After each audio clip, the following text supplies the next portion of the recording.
Hello friends, welcome to the KP Astrology for beginners for part 2. I already uploaded part 1 on the KP Astrology for the beginners.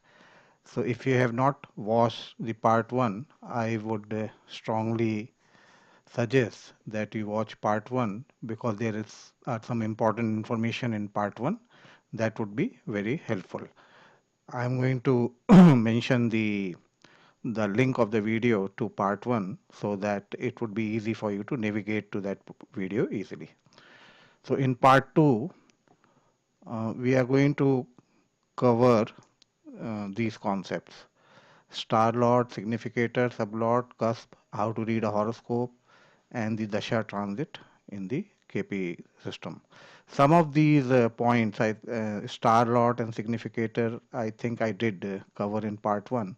So in part 2, I will once again briefly uh, touch base on these points again.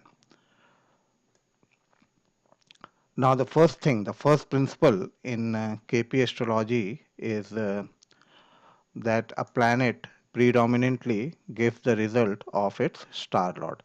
So this is what we need to understand. This I have discussed in part 1, but I'll quickly discuss here in part 2 also, and I'll show this KP's principle using a couple of very simple examples.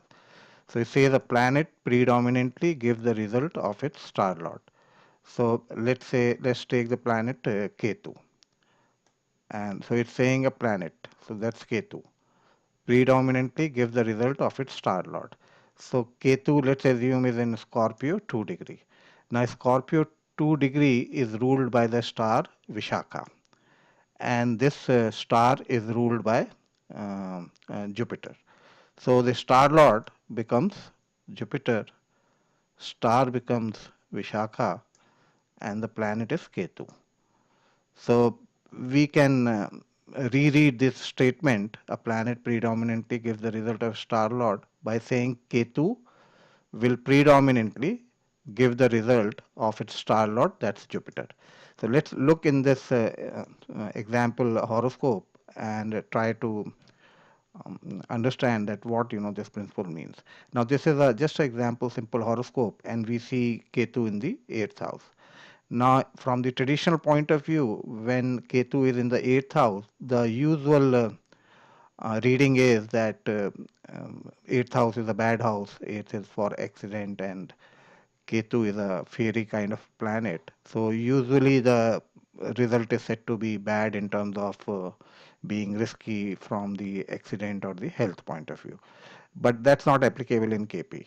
In KP, the Ketu will not give the result of the 8th house. Ketu will first give the result of where Jupiter is, or the houses ruled by Jupiter. So what are the houses? The houses are the ninth and the 12th. So now what happens is that during the Ketu Dasha or Ketu Bhukti, rather than Ketu giving the result of the 8th house, the Ketu starts giving result of the ninth and the 12th house. The ninth and 12th house means long journey, visiting holy places, or 12th house means going and visiting a foreign country, or living in a new kind of environment. So 9 and 12 together means going out of the house and taking a long journey and visiting some foreign places. So the result according to KP is dramatically modified by the star lord. Rather than Ketu giving the result of the 8th house, it is predominantly now giving the result of the ninth and the 12th house by being in the star of Jupiter. So let me take another example. Let's say this is not only applicable for Ketu, this is applicable for all the planets in the horoscope, that the planet will give the result of its star lord. Now let's assume that in this horoscope with Aries ascendant, there's a planet in the 12th house.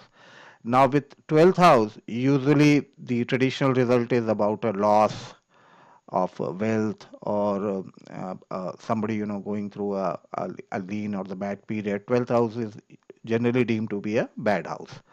So from the traditional point of view, if this planet's dasha or bhukti or Pratintal is going on, then the result would be about some kind of a loss, some kind of a bad period. But let's assume that this planet is in Pisces and the star is Uttara Bhadrapada and the star lord is Saturn.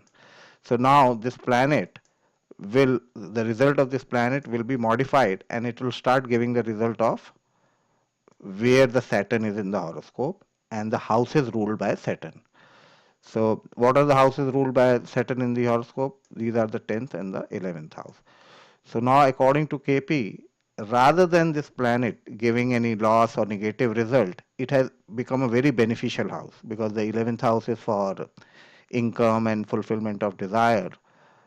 It is the house of calm, and the 10th house is for profession. So, together, now this planet is almost causing a Rajyog because it will give a boost to the business, it will give a boost to the income, it will increase the income, it will help the person fulfill many of his or her desires. So that is what is meant by the a planet predominantly gives the result of its star lord. Now let's look at what the sublord means in Krishnamurti Padhdhati. Let's take this example. And let's assume that sun is in 24 degree Aquarius and moon is in 27 degree Aquarius. Now both of these planets are in the star of Jupiter. So sun is also in the star of Jupiter, moon is also in the star of Jupiter. So according to Krishnamurti, the wherever the Jupiter is and the house is ruled by Jupiter in the horoscope, those results will be given by sun and moon. So now in this horoscope, the Jupiter is the owner of the second and the fifth house. Sun and moon are in the fourth house, but sun and moon will first give the result of the fifth house and the second house. Now fifth house is for childbirth. So now sun is also giving the result of the childbirth. Moon is also indicating the childbirth. But when we look at the sublord, the sun sublord is Mercury and the moon's sublord is Venus. Now, if we look at Mercury, Mercury over here is the lord of 8th house and the 11th house, and moon sublord is Venus, which is lord of the second house, sorry, 7th house and the 12th house. So, though sun and moon both are indicating the result of the fifth house, which usually means a childbirth, but the sublord further modifies that result, and it actually gives the ultimate answer, the final answer about whether sun will give the childbirth or whether the moon will give the childbirth. Now if you look at Mercury, Mercury is the lord of the 11th house. So 11th house is a good house for childbirth in Krishnamurti Padhdhati. So at the time of dasha or bhukti or antara of the sun, there will be childbirth. Sun is showing the that childbirth might happen during its one of its periods, and Mercury is finally approving it by becoming the lord of the 11th house.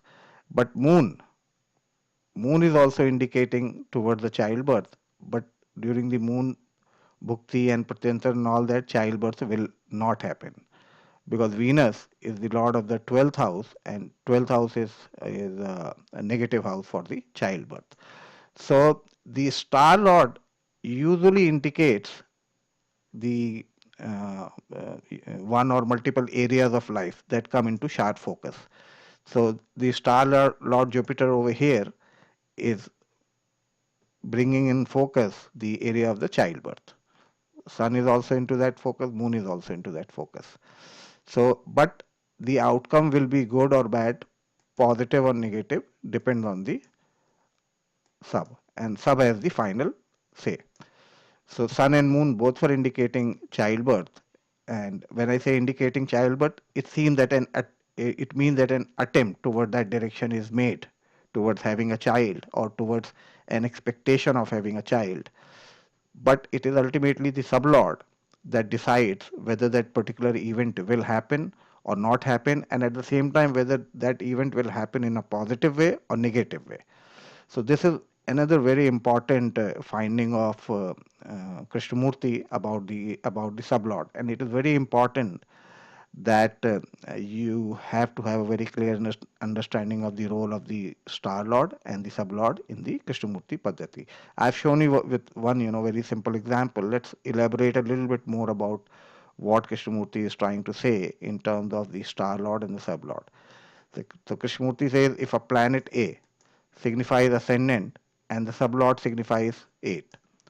So planet A signifies ascendant means the planet is in the ascendant, or planet is in the star of a planet that is occupying ascendant, then that planet A become the significator of the ascendant. But if the sublord is signifying the 8th house, then the sublord is indicating that there is going to be a danger. A person is going to meet with an accident, or there will be some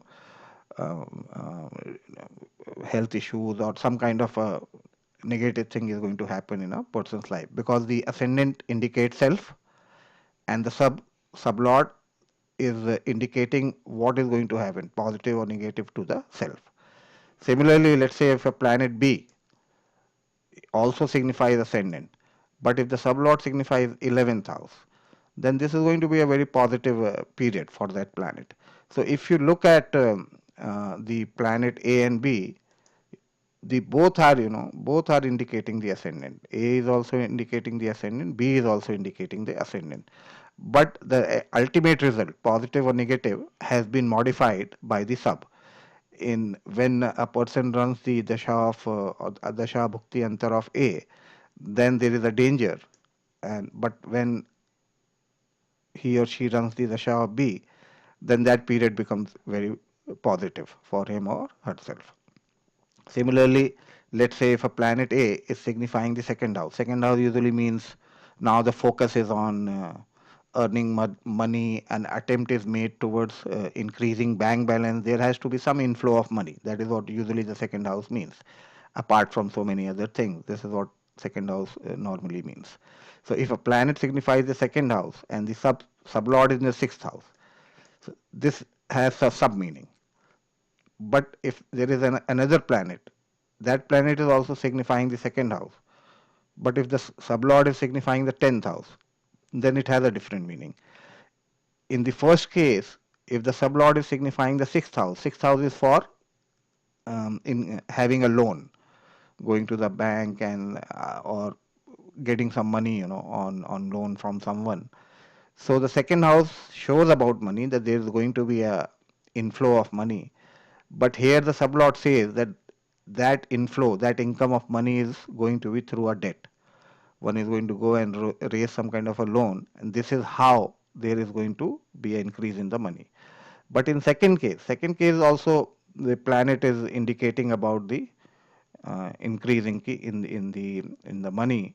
But since the sublord is signifying the 10th house, which indicates business, so now in that case, in the periods of the planet B, there is going to be an increase in the money, but this time the increase is going to come through the 10th house, or the house of profession, which basically means somebody getting a promotion, or somebody getting a raise in whatever career those people are. So the star lord indicates the area of activity where the action is going to happen, and the sublord indicates whether that action is going to be, whether the outcome or the result is going to be positive or negative, good or bad.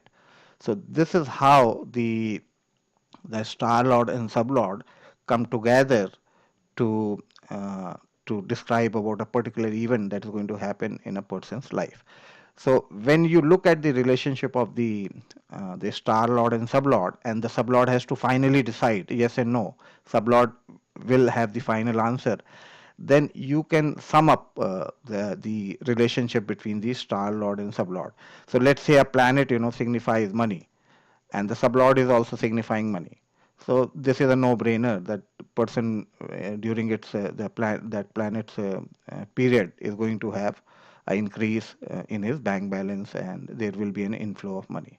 Now, if a planet signifies no money, and the sublord is also signifying no money, so this is also no-brainer. This is obvious that there is going to be a loss in the money, and there will not be any increase. A person will find it very difficult to make any money.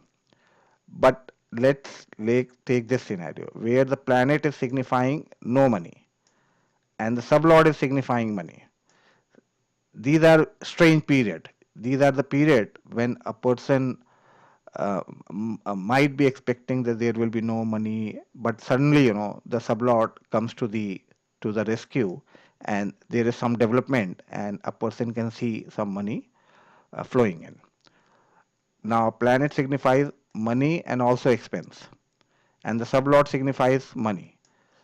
In this case, since these are two diametrically opposite activity, the money and the expense, or the outflow of the money.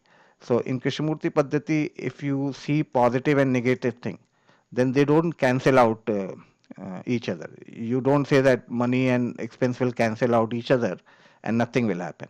In fact, both will happen. There will be occasions when there will be opportunity to make money, and at the same time there will be circumstances when a person has to make some investment or take on some expenses. But since this sublord is indicating money, so at the end, ultimately the final result will be that there will be a increase in the income. Then similarly, now if a planet signifies money and the sublord signifies money and also expenses, then in that case, though a person is making an attempt towards only increasing his or her bank balance, but since the sublord signifies both of the things, so these both things will happen. So if you look at the relationship between the star and sublord, and especially keeping the Krishnamurti's principle in mind that the sublord has the final say, then there will be five or six kind of a scenario, and where ultimately the sublord will decide that what the outcome is going to be.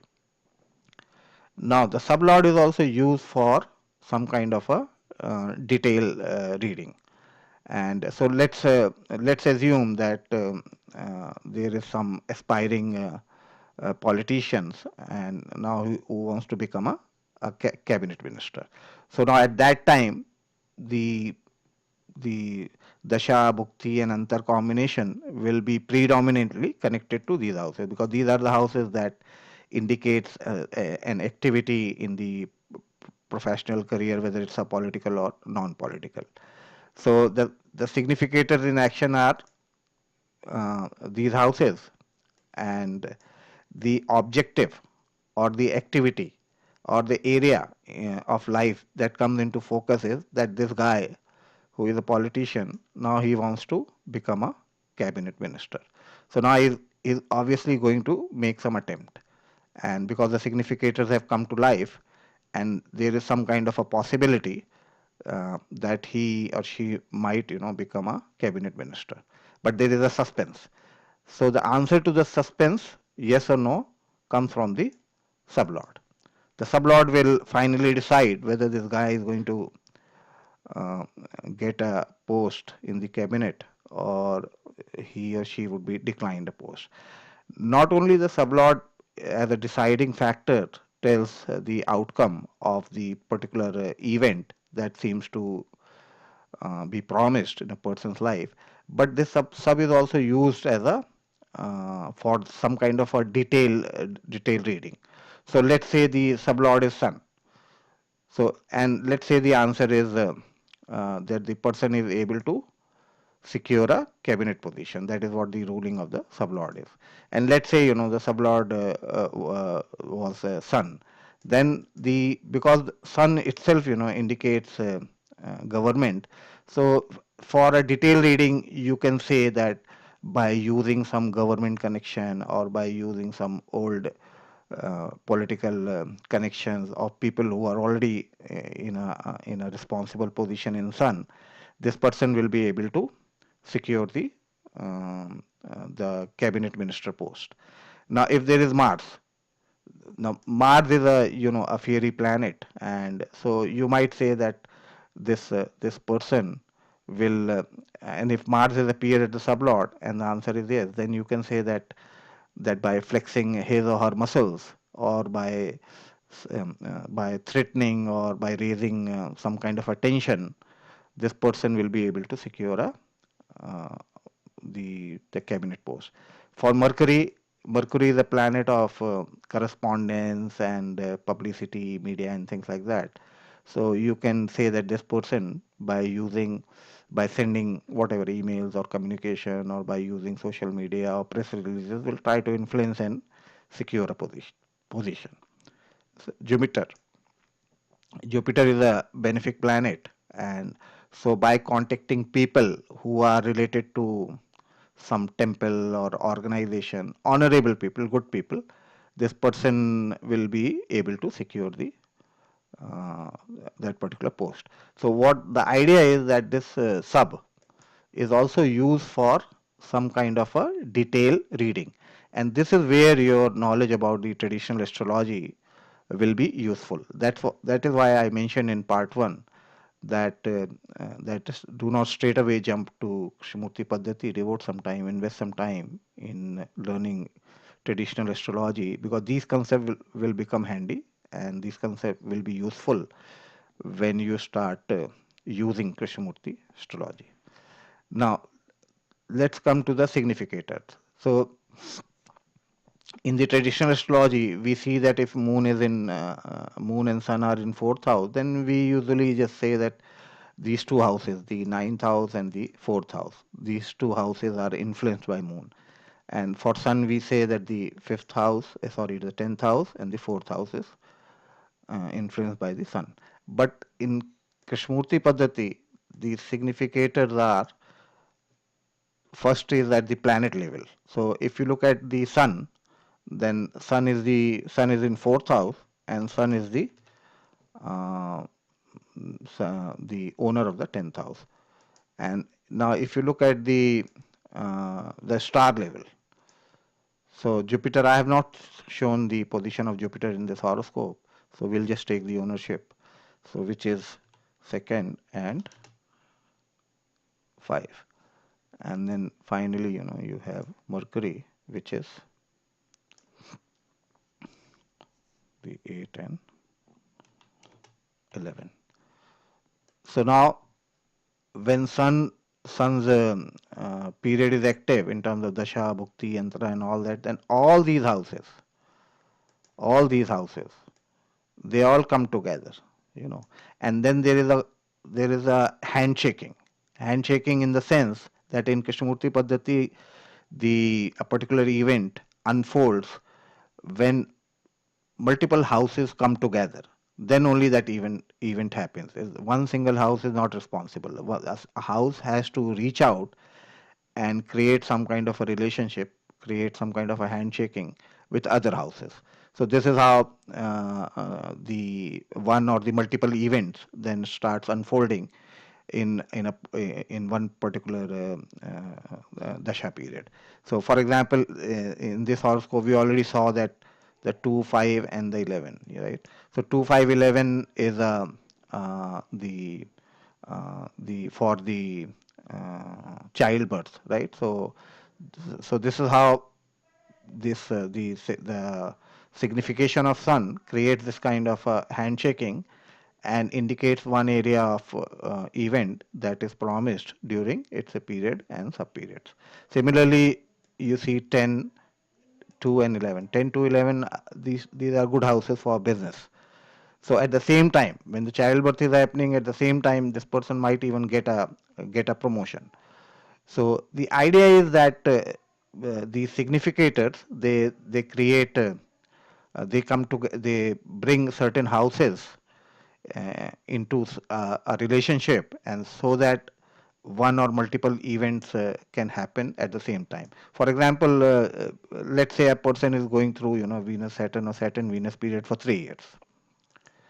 Now, in 3 years of time, you know, so many things that can happen. The person joins the service as an accountant in a bank.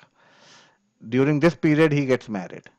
Then during this period, he tries to get a child, and but he fails, and he realizes that he has a medical condition and that needs a small surgery.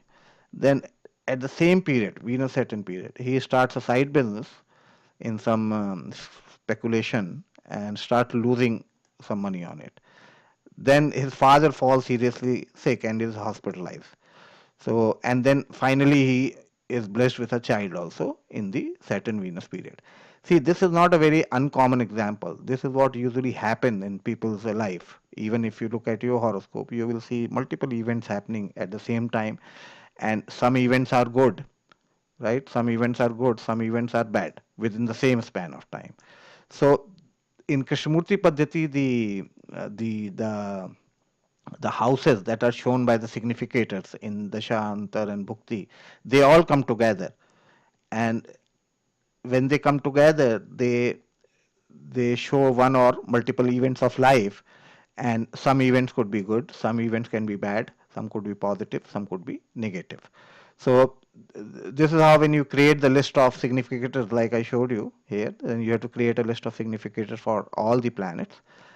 And then the house combination is, if you Google, you can find the resources on the combination for various houses, for marriage like 2711, for career 261011. So this kind of combination, you can find on the web. Now let's come to the cusp. In traditional astrology, we usually use, this the Rashi chart, and but in Krishnamurti Padhdhati, the cusp chart is used. Cusp is nothing but a division of houses, and the Krishnamurti, there are so many different division of houses popular, but Krishnamurti uses the Placidus system for his own Padhdhati. So you have to, when you are looking at a chart from the Krishnamurti Padhdhati, then you don't have to look at the Rashi chart. You have to look at the Chalit or the cusp chart. And I will show you that what is the difference between these two charts. If you look at the Rashi chart, you find that the Ketu is in the second house. But if you look in the Chalit chart, you find that Ketu appears in the first house. And why this happens is that because the ascendant in the Chalit chart, ascendant has started from Taurus 22 degrees. So this is where ascendant started, 22 degrees. And ascendant, the span of the ascendant is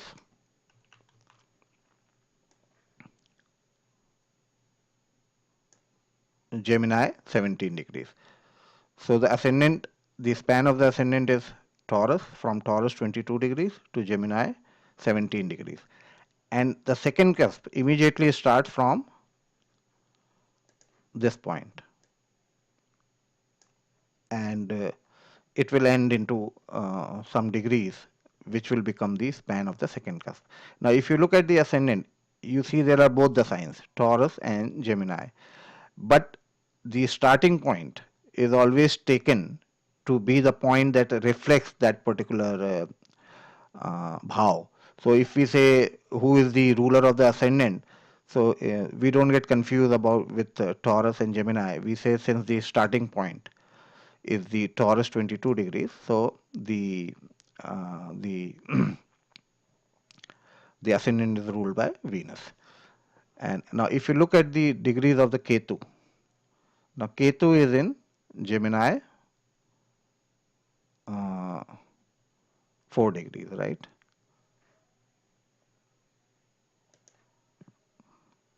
Ketu is in Gemini 4 degree. And second cusp starts from 17 degrees. If you look at it, The 17, the starting point of the second cusp is Gemini 17 degrees, but Ketu is in Gemini 4 degrees. So obviously Ketu cannot be here. Ketu has to be here. Ketu has to be here. Ketu will be here between Taurus 22 and Gemini 17. So that is why in the Rashi chart you see that the Ketu is in second house, but in the Chalit, the KP cusp chart, the Ketu appears in the ascendant. So this is how then you have to put all the planets depending on what kind of degree these cusp have, the first from ascendant to the 12th cusp. It's very easy, and then you prepare the Chalit chart. But when you are looking at the Chalit chart, you don't say that Ketu is in Taurus. You just say Ketu is in the ascendant because Ketu is still in Gemini, but because of its degree, it had moved to the ascendant. So this is how the cusp chart is prepared in the Krishnamurti Padhdhati, and this is how the planets are placed. Now I'll show you the importance of the cusp chart in Krishnamurti Padhdhati, why this is very important. There is this concept of yoga in the traditional astrology, whether something is definitely promised in a person's chart, that this will definitely happen. This kind of a yoga are present, and so a person will have this kind of a thing in life. I will just give you one simple example. There are people who never travel abroad. They might have lived 100 years of life, but you will find people who have never traveled abroad. They have always been confined to one place. There are people who have never been married, and there are a lot of these common examples you get. Similarly, so many people. There are people who can never become politician, despite they try as much they can. Similarly, people, if they try to become a Bollywood star, not everybody can become Bollywood star. So I would use the word even yoga with the context of Krishnamurti Padhdhati, and then we say that this particular yoga is not present in your chart according to KP, or we say that the yoga for going abroad is not present in your chart, in the chart of that person, or we say the yoga for becoming a politicians are not present in the Krishnamurti Padhdhati. For example, let's take the accident. Some people, they meet accident, some people never have any accident in their lifetime, despite they might be going through the dasha. If a person is 100 years of age, that means that particular person, he or she, might have definitely gone through the period of the eighth lord, or the planet in the eighth lord, or the 12th lord, the houses that are related to the accident, but nothing happens in their life. They never meet with an accident. So in cusp, in KP's cusp, the first thing is whether to look at whether a particular event is promised or not.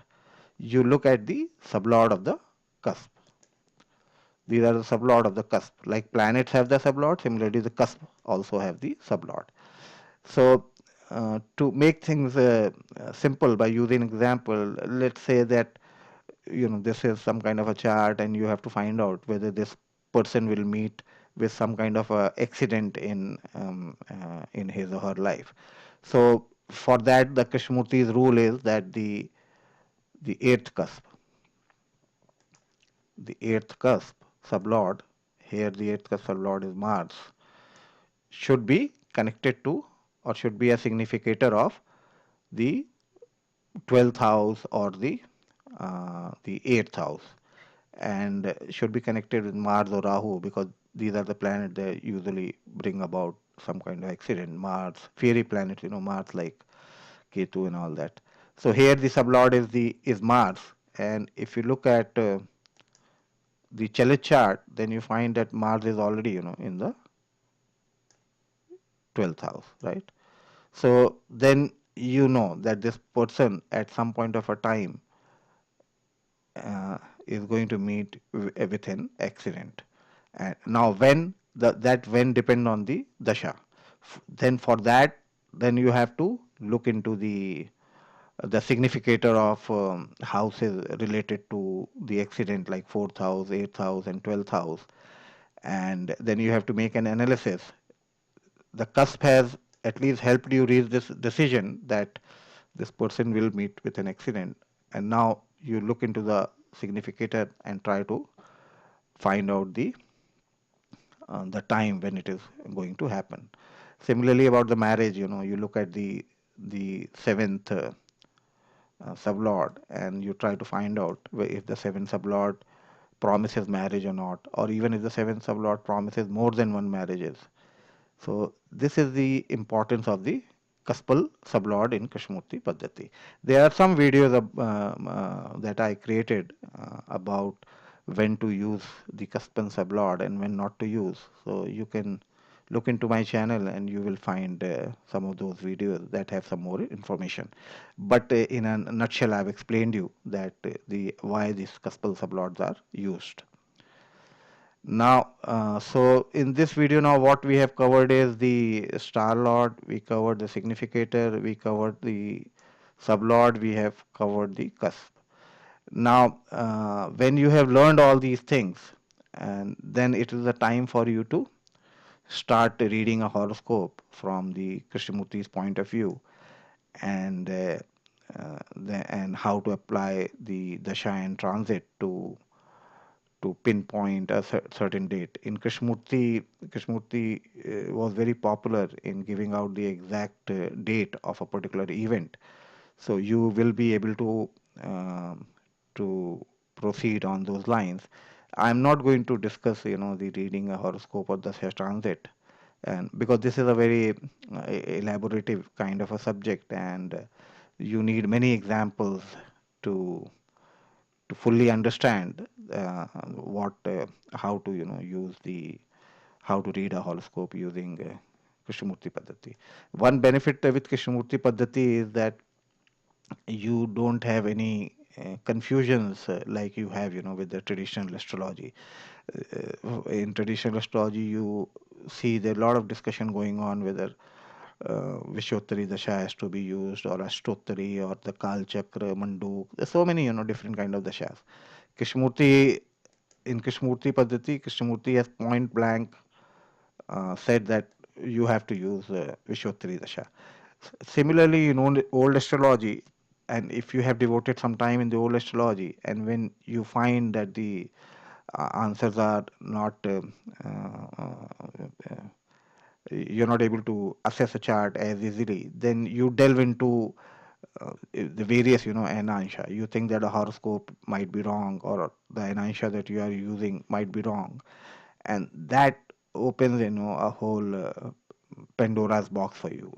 Now you have to look into B.V. Raman's Anansha, or Lahari, or Shri Yukteswar, or Fagan. There's so many of these Ananshas, so you have to try them out. So in Krishnamurti Padhdhati, Krishnamurti has been very clear and firm that only Krishnamurti's Anansha should be used. So this saves a lot of time. I mean, if you have actually gone into researching, then you will find out that Krishnamurti's emphasis on the Vishottari Dasha and KP and Ansha saves so much of time and gives you a mental peace that you don't have to worry about what Dasha need to be used and what Anansha has to be used. A lot of you have written me emails, and they have put in the comment that what software I have been using. So I use the KP Star One, and this is a free software and it's created by Amitabh. So so you can go and download this software. This is a pretty exhaustive software, and it will help you create whatever the chart that you need to create according to Krishnamurti Padhdhati. So now you have learned all these uh, various aspects of Krishnamurti's framework, and that's pretty much all in Krishnamurti Padhdhati to learn, especially in terms of learning the building block that consists of star lord, significator, sublord, and all that. So now you are that way you get more time to focus on enhancing your predictive skills rather than wasting time on what dasha to use and what kind of a divisional chart and things like that. And so that is all for this video, and I hope you enjoyed watching it.